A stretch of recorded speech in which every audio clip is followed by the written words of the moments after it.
Nosotros vivimos en espacios de la realidad. Es decir, lo que vemos es solo una parte de lo que es. No cabe duda que la vida tiene partes feas y partes muy duras. Y negarlas es negar la realidad. Lo único es que junto a esa parte de la realidad que no nos gusta, podemos también buscar esa parte de la realidad que existe. Es decir, esto no hay, esto no funciona. Bueno, ¿cómo podría hacer que funcionara? Ten en cuenta que donde nosotros llevemos la atención van nuestras emociones y se hace más real para nosotros. Es decir, si solo estamos enfocados en el aspecto negativo de las cosas, llega un momento, literalmente, en el que aunque haya algo positivo y valioso, no lo podremos ver. Es imposible verlo. La percepción es una construcción cerebral. Y antes os he estado escuchando que habláis de la mentalidad positiva. Sí. Hay personas que viven en un mundo de oportunidad. No niegan la realidad de los problemas. Tampoco niegan la posibilidad de las oportunidades. Y hay personas que viven constantemente en un mundo de amenaza. Viven en el mismo espacio físico, pero no viven en el mismo espacio mental. Si yo creo que hay oportunidades, encontraré una dificultad, tendré que lidiar con esa dificultad, pero yo no me concentraré, no llevaré toda mi atención al problema, sino también a la búsqueda de la solución, con lo cual es mucho más probable que la encuentre. Pero eso no es genético, no tiene que ver con la personalidad, es decir, soy una persona, hay personas que es como... Mira, Andy, fundamentalmente podemos decir así, podemos dar los siguientes datos. El 40% es genético y el 60% es no genético. Ahora bien, dicho esto, tenemos que añadir un nuevo elemento. ¿Quién hubiera pensado hace unos años? En la Universidad de Harvard, por ejemplo, no se podía hablar de esto, porque parecía que era algo esotérico.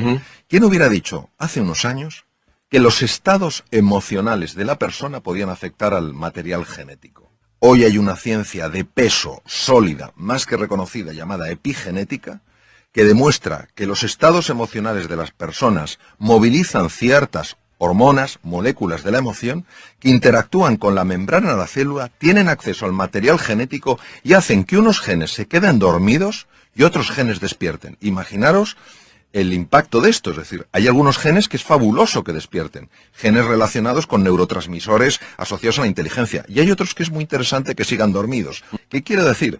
Que una vez que se ha descubierto la epigenética, ya tampoco podemos decir 40 y 60, es... Como decía nuestro gran filósofo José Ortega y Gasset, el ser humano no es un participio, es un gerundio. No estamos hechos del todo, sino que nos vamos haciendo.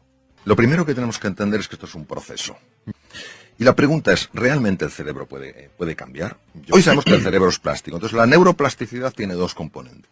Tiene dos facetas. Uno, la conexión de nuevas neuronas y otro, la generación de nuevas neuronas a partir de células madre. Nosotros podemos generar entre 500 y 1000 neuronas a partir de células madre al día. ¿Qué quiere decir? Quiere decir que cuando nosotros estamos buscando el lado positivo de la vida, sin negar que hay un lado muy duro, muy doloroso y muy desfavorable, estamos cambiando la estructura física del proceso. Entonces, ten en cuenta que las células madre tienen que viajar 1 milímetro hasta el hipocampo, y ahí, en 21 días, se han convertido en nuevas neuronas. Estas nuevas neuronas de la memoria y el aprendizaje reestructuran toda nuestra personalidad, porque tienen conexiones a la corteza cerebral. ¿Qué quiere decir? Que en el fondo estamos reinventando nuestro cerebro. Y va pasando el tiempo. Y si nos mantenemos, si seguimos con nuestras caídas, con nuestras desesperanzas, diciendo, esto es una tontería, pero volviéndolo a tomar, llega un momento en el que el cerebro realmente, físicamente cambia, y de manera natural empiezas a ver con especial facilidad aquello de la vida que sí está bien. Con lo cual, tu forma de relacionarte con la vida es radicalmente distinta, porque te relacionas con más ilusión, con más alegría. ¿Niegas el problema? No, pero das más peso a la oportunidad. Cuando tiene una bronca o tiene algo guardado, no se lo puede sacar de encima, cuando insulta al aire, cuando le pega una trompada a una pared, cuando grita, digamos, cuando eso se lo saca de encima. Mira, eso es verdad. La sensación que una persona tiene en esos momentos es de liberación. Lo que se ha visto es que cuando se utiliza con frecuencia ese canal, el tejido cerebral dedicado a la expresión violenta de las cosas aumenta. ¿Qué quiere decir? Quiere decir que hay un camino, y completamente de acuerdo con lo que habéis dicho, esto no es sencillo. Quien pretenda decir que esto eso es humo puro, eso es engaño y eso es tomar el pelo a la inteligencia de las personas. Es un proceso que requiere un compromiso enorme, y ese compromiso solo llevas a cabo cuando eres consciente, un poco lo que decías tú, Andy, del precio que estás pagando, del precio que has pagado y del precio que vas a seguir pagando en tu vida. Pues yo recomendaría mucho lo siguiente. Es una técnica increíblemente sencilla. Tomar una hoja de papel y empezar a escribir las emociones. ¿Por qué esto es tan potente? Porque la zona anterior izquierda del cerebro, que se llama la zona prefrontal izquierda, es la base de las emociones positivas. Cuando nosotros, una emoción que la tenemos ahí y que nos está desbordando, pero que todavía no la hemos articulado en el lenguaje, empezamos a articularla en el lenguaje, a la fuerza, para poderla articular en el lenguaje, para poderla escribir, tiene que pasar por la zona prefrontal izquierda. ¿Y entonces qué pasa cuando pasa por ahí? Pues imaginaros un hierro súper caliente que lo haces pasar por un tanque de agua fría. Entonces, no es que la temperatura, ese aumento de temperatura desaparezca por completo, pero sí se aminora. Y en ese momento ya puedes gestionar. Luego, otra cosa importantísima y que se ha demostrado de una utilidad máxima es, en esos momentos, cuando uno está así, uno es peligroso. Lo que hoy sabemos desde la neurociencia, que han pasado muchos años, es que hay muchos elementos químicos. Y cuando hay esa frustración y esa tensión, hay una química que nos convierte en personas peligrosas. En ese momento, si tú vas a tu casa, vas a ver a tus hijos, vas a ver a tu mujer, a tu marido, a quien sea, y les vas a ver como oponentes, es decir, les deshumanizas. Entonces, hay otro sistema súper sencillo y súper potente para reducir esto, que es el ejercicio físico. Caminar acelerando el corazón y la respiración. ¿Por qué? Porque al hacer eso, hay dos cosas que se ponen en marcha. Una de ellas se llama, o dos hormonas, se llama la oxitocina. Y el otro es la beta-endorfina. Ambas hormonas tienen la capacidad de desconectar un núcleo cerebral que se llama la amígdala. La amígdala y el hipotálamo son las bases de las reacciones de ira. Por eso, si un día alguien sale del trabajo y está porque le han hecho la faena, le han maltratado, esos momentos que todos podemos experimentar en nuestra vida, mi propuesta para la evaluación de los oyentes es que no vaya directamente a su casa. Porque sino que va a contaminar con porque lo va a ira contaminar todo. Esa activación produce una contaminación llamada resonancia límbica en todo el mundo, sin darte cuenta, por los gestos, por el tono. Entonces, que se ponga a andar deprisa, entonces produce una... ¿Cuánto tiempo al toque lo va a calmar? Pues mira, si la reacción de ira es intensa, necesita 20 minutos. Si Caminando es menos intensa, rápido. caminando rápido. Entonces, esa aceleración hace que la hormona, la oxitocina, empieza a desconectar la amígdala deja de interactuar con el hipotálamo, que es donde está donde ponía Freud precisamente el id, la parte más bestia del ser humano la ponía el hipotálamo, que el hipotálamo tiene tamaño guisante, pero manda lo que no se sabe. Entonces la amígdala desconecta el hipotálamo porque a su vez ha sido desconectada por la oxitocina. Y te hago una pregunta para entender un poco esa bronca, porque lo mismo que en otro momento, suponete que mi jefe me maltrató. Hay días que no te hace nada y un día que se me activaron los cables y tengo una bronca que es la que vos decís. ¿De qué depende eso? Es una pregunta importantísima. Depende de cómo yo evalúe en ese momento lo que está pasando. Vamos a ver. Hay hechos que son objetivos. Es decir, si a mí se me cae la botella aquí, todo el mundo lo ve y se dirá, me ha quedado la botella. Pero hay hechos que hay un elemento que es subjetivo. Se cae la botella y yo mismo me digo, qué torpe soy. Eso es lo que genera todo el daño. Entonces, muchas veces, cuando somos hipersensibles a comentarios de los demás y nos enfadamos, es porque previamente nuestro diálogo interior nos ha estado poniendo la cabeza como una jaula de grillos. Lo que pasa es que como actúa a nivel inconsciente, nosotros no nos podemos... damos cuenta Exacto, y surge en ese momento. Exacto, no lo podemos oír, sí lo podemos sentir. Y hay que escribir entonces, todo el tiempo. Es importantísimo, es decir, es sencillo. Y aquí la prueba del algodón, como decimos en España, la prueba de eso es que se pruebe. Que Ahora, se pruebe. Que se pruebe. Y empiezas A ver si el doctor es un vendehumo o no. Exacto, que lo exacto. haga. Ahora, hay que hacerlo dándole una oportunidad al ejercicio. Okay. Es decir, hay que hacerlo en serio. No escribo 3 garabatos, esto no funciona. Okay. No, porque hay que tener en cuenta que la venganza, y voy a decirlo en sentido metafórico, es muy dulce.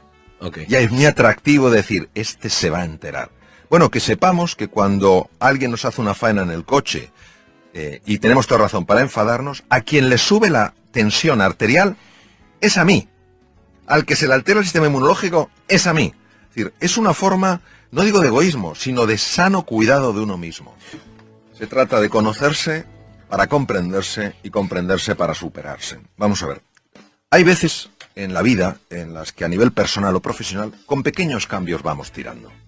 Eso no es reinventarse. Ok. Pero hay veces que a nivel profesional o personal tenemos que hacer cambios radicales, transformaciones profundas. Y en ese momento necesitamos aflorar de nuestro interior talentos, capacidades que no sabemos que tenemos y que son esenciales para dar ese paso. Mi pregunta es, Mario, ¿cómo encontramos aquello que llaman el Dharma, ¿no? Nuestro propósito en la vida, que es lo que nos hace saltar de la cama por las mañanas? Yo te diría que ese gift, ese don, da pistas. Es decir, al menos en lo que ha sido mi vida, no es algo que aparezca con trompetas, clarinetes y tambores y de repente digas, esto es lo mío. Mira, yo te voy a contar muy brevemente dónde verdaderamente entiendo que está mi don. Mi don está en mi capacidad de comunicar. Entonces, yo jamás le di ninguna importancia a mi capacidad de comunicar. Pero ya me llamaba la atención que cuando era pequeño y contaba un cuento, pues la gente se quedaba realmente absorta. Cuando yo a mis hijos, siendo pequeños, les contaba cuentos, no solo se quedan absortos, sino que querían grabarme y empezaron a grabarme los cuentos y yo no lo entendía porque me parecía que aquellos cuentos que me inventaba no eran interesantes para una grabación. Cuando yo hablaba con mis enfermos, antes de que entraran a quirófano o cuando hablaba con las familias, observaba que se producía en ellos una sensación de calma realmente notable. Pero para mí eso era normal porque no me costaba, o sea, era algo totalmente natural y si no lo hubiera hecho me hubiera sentido raro. ¿Quién me iba a decir a mí años después que eso se convertiría pues en mi forma actual, digamos, por describirlo de una manera, mi forma actual de vida, que sería a través de la comunicación, donde tendría mi mayor capacidad de influencia? ¿Qué ocurre? Que hay muchas personas que tienen un talento, que tienen un don, pero como les es tan natural y estamos acostumbrados a valorar solo aquello que cuesta un montón de esfuerzo, que hay que pelear a lo bestia, que hay que tal cual, no acaban de valorar eso. Entonces no creen que eso tenga suficiente interés. Entonces yo me acuerdo que cuando tenía cierto tiempo libre, tanto en mis estudios de medicina como en el ejercicio de mi profesión, siempre me dedicaba a leer cosas de superación personal, siempre me dedicaba a leer cosas que tenían que ver con la relación mente-cuerpo. Por eso era como una parte que yo integraba de forma, pues me parecía bastante normal en el campo de la medicina, y sin embargo era una cosa que estaba buscando su propio espacio para en un momento determinado llevarme a otro nivel, ¿no? Entonces yo diría eso. En primer lugar, creo que hay que entender que toda persona tiene un don para algo. Y que ese don, cuando tú lo tienes, no sabes que es un don, pero los demás ven que es un don. Y que precisamente porque es natural en ti, porque fluye, no sueles darle importancia.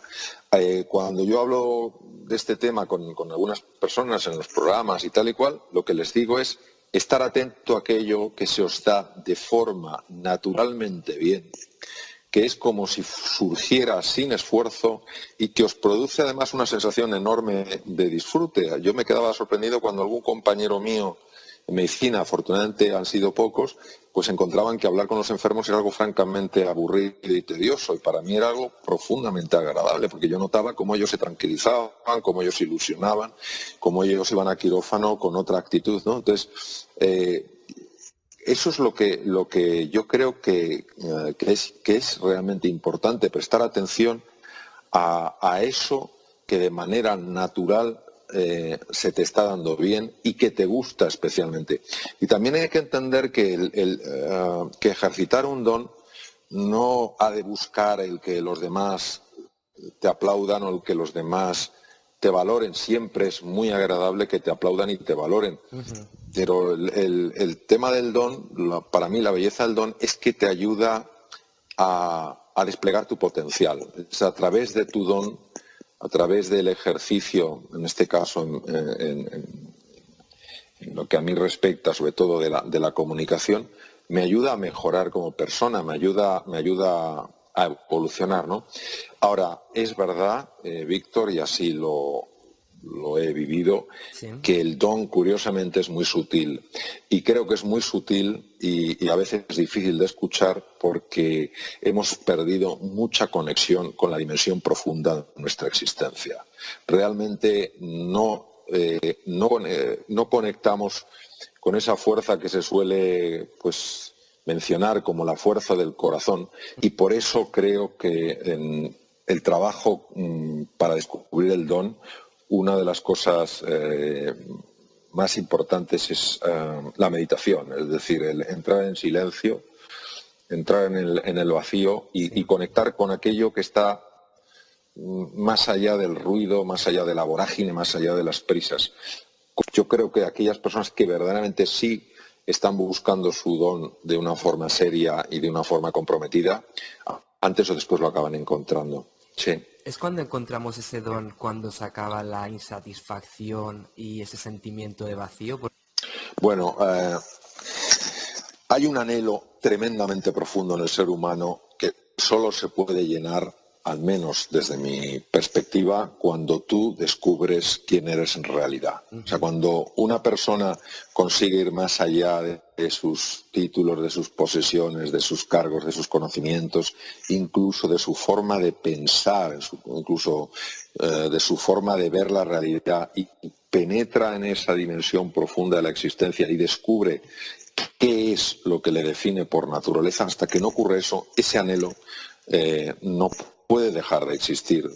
¿Qué ocurre? Que muchas veces uno lo quiere llenar o lo quiere colmar con el tener, y no se puede colmar con el tener, solo se colma con el ser quien realmente eres, no quien te crees que eres. Por eso el anhelo profundo que todo ser humano sin excepción tiene, lo que nos pide, al menos desde mi experiencia, es que despertemos de la pesadilla, despertemos del drama del sueño y nos demos cuenta que en la vida pasan cosas, que en la vida pasan cosas que duelen, que en la vida pasan cosas difíciles, pero como decía una queridísima amiga mía, María de Villota, la vida es un regalo. Entonces, hasta que uno no se da cuenta de que verdaderamente la vida es un regalo, a pesar, digo, de tropiezos, dificultades, dolores y cosas que hacen que lo pasemos mal, hasta que no tengamos este sentido profundo de gratitud, creo que no podremos haber colmado ese anhelo. ¿Cuál es tu propuesta para pasar del piloto automático a tomar conciencia? Yo creo que uno pasa del piloto automático a tomar conciencia cuando está harto de estar harto, ¿sabes? Cuando uno se da cuenta, vamos a ver, nosotros vivimos en piloto automático porque pensamos que no hay otra forma de vivir. Ajá. Así de claro. O sea, nosotros vivimos en piloto automático porque pensamos que solo cuando se vive en piloto automático uno es eficiente, uno es creativo, uno logra cosas, etcétera, etcétera. Sí. Esto es como el pez no sabe que está dentro del agua hasta que le sacan de ella. Pues nosotros andamos dentro del agua pensando que no hay más mundo. Y entonces decimos, bueno, pero no hay más mundo que el mundo de las prisas, no hay más mundo que el mundo de estar en 27 cosas a la vez. Y realmente eso es lo que nos ocurre. ¿Qué pasa? Que cuando tú oyes algo, lees algo, ves algo que de alguna manera te hace descubrir, te hace caer en la cuenta de que sí hay otro mundo posible, entonces te planteas mirar en otra dirección. Ese caer en la cuenta, eso que me gusta llamar insatisfacción inspiradora, es lo que hace que una persona se pare. ¿Qué ocurre?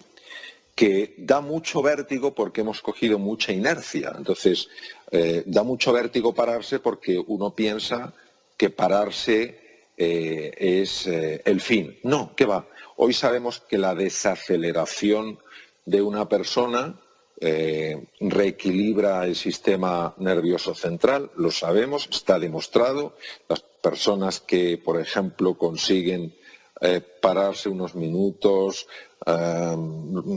relajarse, centrarse en el presente, no dejarse capturar por los pensamientos, sabemos, ha sido muy ampliamente documentado, que empiezan a producir cambios muy valiosos en el cerebro, cambios que tienen un impacto en la creatividad, en la capacidad de aprendizaje, en la capacidad de comprensión y en la capacidad de prestar atención. Hay que tener en cuenta que cada vez hay más síndromes de déficit de atención en adulto y en niño. Sí. por otra parte, se sabe que aquellas personas que consiguen hacer ese alto, no es que no produzca su mente pensamientos, es que los pensamientos ya no les atrapan, no les llevan a donde quieren llevarles, son personas que biológicamente empiezan a rejuvenecer, que empiezan a mejorar el funcionamiento de su sistema de defensa, que sus tejidos funcionan mejor, que sus células llevan a cabo mejor sus funciones. Hoy se puede medir, hoy hay tecnología para ver lo que pasa en una persona en estos estados de mayor calma, de mayor serenidad y mayor tranquilidad. ¿Qué pasa? Que es tan contraintuitivo que desacelerar es lo que te permite luego ir más deprisa, que vuelvo a decirlo, solo aquellas personas que de alguna manera se sienten inspiradas por algo que leen, por algo que escuchen, ojalá tu programa, por algo de este tipo, se paran y dicen, oye, me voy a tomar esto en serio. O aquellas personas que llega un momento en que dicen, ¿y todo esto para acabar en la cama de un hospital con un infarto a los 35 años? ¿A los 40 años? ¿Todo esto para que mis hijos no sepan quiénes son? ¿Para que no sepan quién soy? ¿Para que no tengamos un vínculo? Todo esto para eso. Entonces en ese momento dice uno, esto no puede seguir así. La zona de confort es una zona con un gran poder gravitacional y para encontrar esa palanca que nos saque de ahí, yo creo que es a través de la inspiración o a través, a veces, de tocar fondo.